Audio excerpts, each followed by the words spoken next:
And is in the studio, Prophet Madungwe, and did come wese tunoti kuna Prophet Madungwe kana wakuda zokuna mata serious and una Prophet Madungwe or kune vanhu vanosupporta Prophet Madungwe because ndo vanhu vari kuparidza the second coming of Jesus Christ. And let me explain what is the term, because I am my heavenly terms that kushandisa, not the earthly terms. And so afana ni 2016 vanhu vakati pakaitwa braai naMwari, but it was a sacrifice, not a braai. And saka itsoshandisa my heavenly terms so that zvinobuda zvakanaka, because sometimes shona and anyatsobuda even English pane paisingabudi toda heavenly terms chaiwo nditi saka chinonzi heavenly new order tikureva mayeli performance anoitwa nevanhu vanoparidza the second coming of Jesus Christ tichibva from Genesis, not munhu wese aiparidza second coming of Jesus Christ, the fewer one. Anditika saka pa those people second coming of Jesus Christ, so anenda pa number one always is Jesus Christ. That's why makaona pasina kunzi God. Anditika anoenda it's Christ because ndiye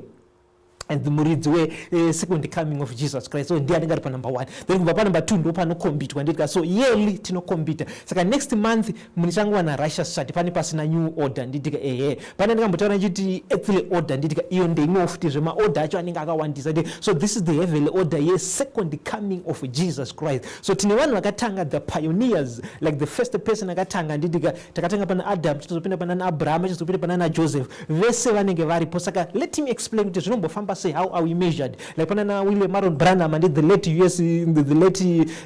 US preacher. And vese varimo vana Prophet Madungwe vari kurarama, vana Daniel vasiri kurarama. Saka zvinomezhwa sei? And like Abraham, his works, and muchiri kutaura, the more you read Abraham, the more you motivated by Abraham, his works is still carrying on. And end time yacho. And inenge ichitomupachi mapoints ake Prophet Madungwe zvavari kuparidza, so zviri kupa mapoints. Muchiverenga the book of Daniel zviri kupa mapoints zvakare. And muchitaura zvaJesus Christ zviri kupa mapoints. And saka ndo zvatete timeasure tona kuti alright who worked more. And saka this is the order yegore rino 2022. Last year story, that's why isina kubuditswa. Prophet Madungwe was not in the order, that's why tisina kuipiwa gore, that's why taipiwa because Prophet Madungwe ndapindawo. Anditike ende ndobva ndapinda nchina pa number 2. Anditike because ndakashandisa zvisingaite gore rino since December ndikuparidza zviri very serious, because I'm more than 100% serious nezvandinenge ndichiita. Zveanoti vanopenga vasiye vakadaro vana vadiki grade 1, because mazati grade 1 akanzi 1 minus 1 anoti it kanda. Ndika but ukazosvika kumberi unonzi 1 minus 1 usara kuti minus 1. Andika tisutu vacho saka vasingandinzwisisi grade 1 vasiye vakadaro hatidhili nevana vadiki isusu. Andika tinodhila nedha matured vari kuda serious vanoita zvokunamata. Saka vese vana vachiti zviri kuti vazvisizvo grade 1 vasiye vakadaro vana basa vaise paside. Andika sezvakaita Jeo angari serious kunouraya Jezebel. Andika aiti munhu asoda kumufollow inda paside nditi zvebasa raMwari ndo zvandiri I more than serious. Andika toda vanhu vanofamba na Prophet Madungwe. Andika you must follow zvandiri kutaura, handina nguva yedebate or argument. Chandataura it's fine now. Andika like Jeo ndiri serious on noda kunouraya Jezebel, noda kuti tidonedze the kingdom of darkness. Saka hatina mafanisi, hatina nguva yekuswera tichimbobhabhadzirana straight ibva panzira tipfuure tiende. So let me notify kuti world order yacho yakambomira sei. Anditika tinoti number 1 it was Christ, number 2 it is Prophet Madungwe, the heavenly army commander, the current heavenly army commander, number 3 Prophet Daniel of Old Testament, number 4 John the Revelator, the disciple of Jesus Christ, number 5 Joseph of the Bible, Old Testament, Genesis again, number 5 William Aaron Branham, the late US preacher. And then in number 7 the apostle Paul of the Bible. So avasi vese vaiparidza end time mu Bible. Tinamwe aingoprofitwa like ma prophets. Anditi aingoprofitwa zvingonzi sei izvi. Vetine vanhu vaiparidza end time, not Jesus like Daniel anonzi this is for the appointed time. Anditi achitaura kuti zvichazoda. Even the life of Jesus Christ, the life of Joseph inosymbolize. Kana uchida kuona kuti sezvakaita Joseph akatengeswa nemadzikoma ake, Jesu achitengesewa, Joseph achizonoita reunite with his brothers. Andika ma-Egyptians achisopa-side. Andika ma-Egyptians achiva the Gentiles. Andika then ma-Israelites achimirirwa nema-Israelites vanga vari hama dzaJoseph vachizonzi vakaisopa-side vachizonzi chuye. Saka ma-Gentiles at the moment tisu tiri pana Jesu, the Egyptians. Andika tikusevwa naJesu. Andika tikusevwa naJoseph. Andika is a type of Jesus Christ. Even Solomon is a type of Jesus Christ. but Solomon anakwanisa kupinda murighteous chart yenew order yegore rino handitika. Saka these people Joseph handitika toona kuti madzikoma ake akamabvisa handitika achiva the Israelites handitika ndobva vapinda maEgyptians ndo vaiseva, but kwekupedzisira ndokubva vazobviswa maEgyptians ndobva vachiti madzikoma angu chiuyai vachizorealize kuti ndiye watata katengesa. Saka even maIsraelites saka he symbolized the second time, the second coming of Jesus Christ. Those are kutaura Daniel aiparatidza the second coming. Even Paul pane panotaura kuti achadzoka segore futi sekuenda kwakaenda negore riya ndo richadzoka futi zvakare. That's the second coming of Jesus Christ.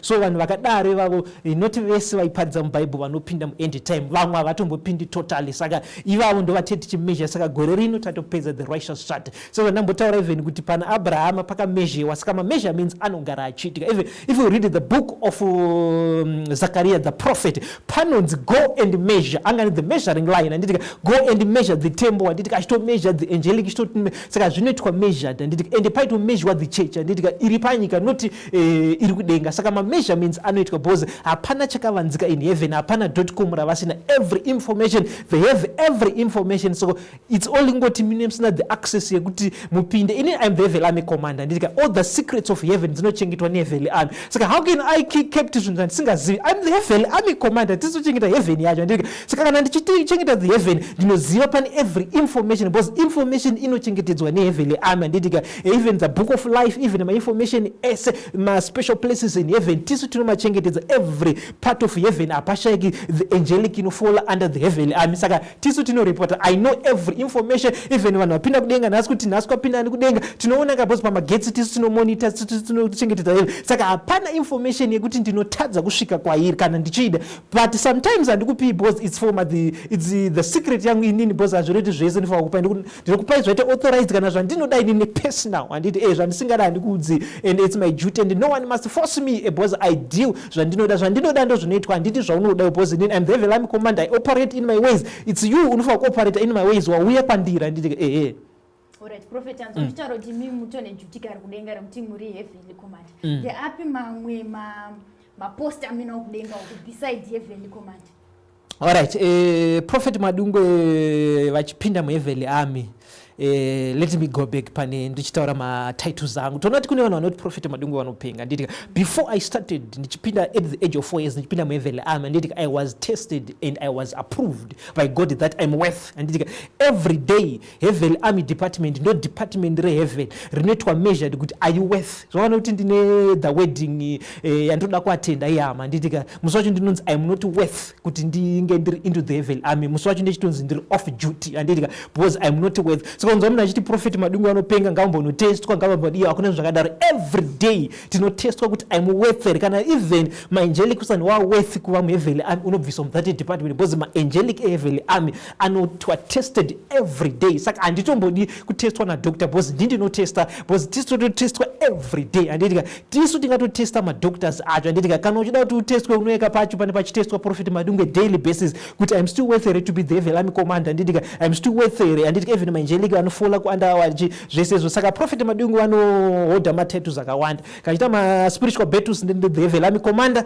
kana ndichita kupindira mune dzimwe nyika ndeti the world president, anditi dapinda ma issues of America nditika ndeti the world spiritual president, anditika kana chida kuita zve kupindira ma laws ma courts nechi zvese ndinenge nditi the heavenly lawyer, nditika ndo ma titles anenge aripo. Then kana ndichida kuita zve deliverance ne healing ne prophecy kuchecha, nditika ndinenge ndiri healing and deliverance nditi the heavenly doctor, because ndakaenda to the heavenly school. Nditika so I'm advanced doctor ayo pano panyika ari pasi pangu. Nditika andodo manotsi kwandira. Nditika maloya panyika andodo manotsi angu, because said the Prophet Madungwe is the most educated person. Nditika I respect former President Barack Obama or former Zimbabwean President R.G. Mugabe, because vanhu vanga vakadzidza even Prophet Madungwe vanhu vakadzidza, because ma doctors paanogumira isu toenda kuseri kwekusera. Nditika kona kupinda mu heavenly doctorate. Nditika unenge uchinzi wadzidzisa sema PhD. Isusu kwatiri ayo atitoverengi PhD tochiti hapana hamusati madzidza. Nditika so kana vanhu vari panyika takadzidza hamusati madzidza. Nditika uyai tikudzidzise, because doctor kana uchitoti watora zvese zviya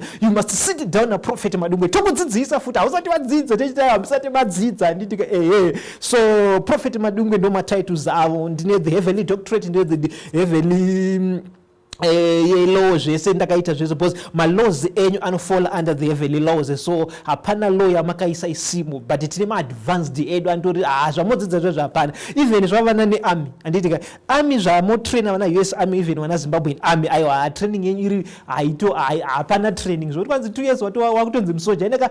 At the age of 4 years ndichijoina zvakanitora almost kuma 10 years 15 years for me to be now kunzi I'm now a qualified member anditika years and years ndichitrainwa and inonzi serious training yekuti unozoona kuti ya papa sinomira zvakanaka ipapo. Saka vese vanofall under because masoja zvima 2 years mototi matrainer amsati matrainer kune unonzi kutraina chai kwatinoita kuti unozoona kuti ya apa patrainer. Even my angelics ayo ukona kupinda muheaven army unenge watraina zvakasimba. That's why prophet Madungwe is even physically simba chonyozoona kuti aiwa murume akasimba, so ndikati hoko so ndichinamata soka ngati in the name of Jesus, so ndati ya murume akasimba, aiwa aenda akasimba, power is there, kuti even ndichinamatira muno the power is there, aiwa physically ndakasimba nyozoona. So vanhu vanobvunza kuti prophet Madungwe kuzo the evil army command, aiwa even physically takasimba nyozoona kuti murume akagwinya injanji chaiyo ndidike. So ndo matitles angu yayo andataura iyayo. No prophet makazvibatanidza sei kuti kudoctorate ukulo ukuchi zvese muriko makazvibatanidza sei? Unenge wafunga kudzidza zvaone mwana wechikoro kuti ari kuita maths, ari kuita science, ari kuita panguva imwe chete apa ari kuenda kubasa nditika zvaita ana baba edu vachibva kuhondo zvezve nditika vari kudzidza vari kuenda kubasa vari kuchengeta mhuri kuti kana wa serious hapana chinoramba, unenge uri serious nezvakuda kuachieva. Saka ndo zvandakaita kuti ndaachieve zvese izvozvo kusvika ndazosvika pandasvika. So I am the most educated person on earth. Alright, prophet namonzo kuti munochengeta masecrets ekudenga mukati imi munoudza wamunenge muchida handifunga kuti mungarambe kundiudza zvanenchida. Alright, pane pandanga ndichinyatsoda izvezvi kuri kutonhora prophet mwari havana kumbotaurira kuti kutonhora kuchasvika rini, tiri kunayiwa tiri muna June so zvichapera rini. Alright, secret yese kaprofeti munokwanisa kundiudza kuti maybe kuchatonhora kusvika pakati. Alright, tinoona kuti Solomon anoti there is time for everything and there is a season for everything. There is time to gather, there is winter, there is summer. These are the seasons set by God. We cannot change the laws of heaven.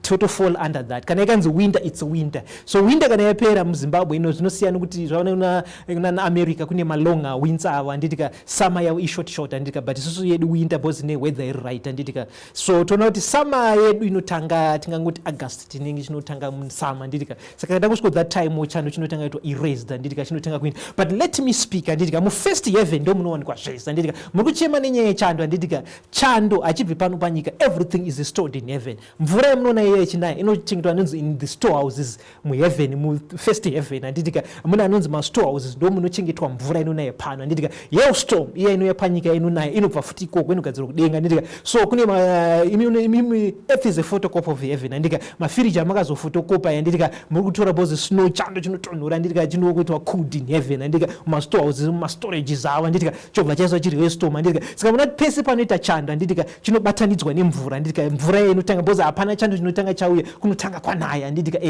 nana snow zvese zvino. Saka chando chamuri kuona chamuri kuchema naye ndisanzomina kunotanga kwanaya chinotanga chena chine chataka kunonzi kugadzirwa kudenga ma storehouses mu first heaven andika zvinoya panyika first heaven ndo iri ndo nyaya kukupai zvese izvozvo. Saka we see kuti chando anditika chinonaya nemvura chando chakatozvimira chochengetawo ma storehouses anditika chobva chabatanidzwa nemvura kuti chiitwa transported by the rain. So the rain ndo yatinoshandisa to transport the coldness anditika chochipinda pasi manje muchitanga kutonhora zvokuti munyatso murume nda paside kuchirohwa nechano nati ya munomapfeka yamazijaketi yamazibhomba aiwa bhozi chano chinenge chichirohwa. So it's a season but ichapfuura, we cannot change that. Zvava nemukadzi anditika zvakanzi naJesu sezvinoita nguva yemukadzi kana yakwana anditika panguva yekuzvara paya anditika hazvichinjiki chero kati ndikunamatire mapains ekuzvara hazvichinji, unongorwadziwa chero ndikakunamatira chero ndikadii it's a pain inonzwika because zviri normal. Saka chando chiri normal svika nguva yacho yapfuura tobva tapfuura.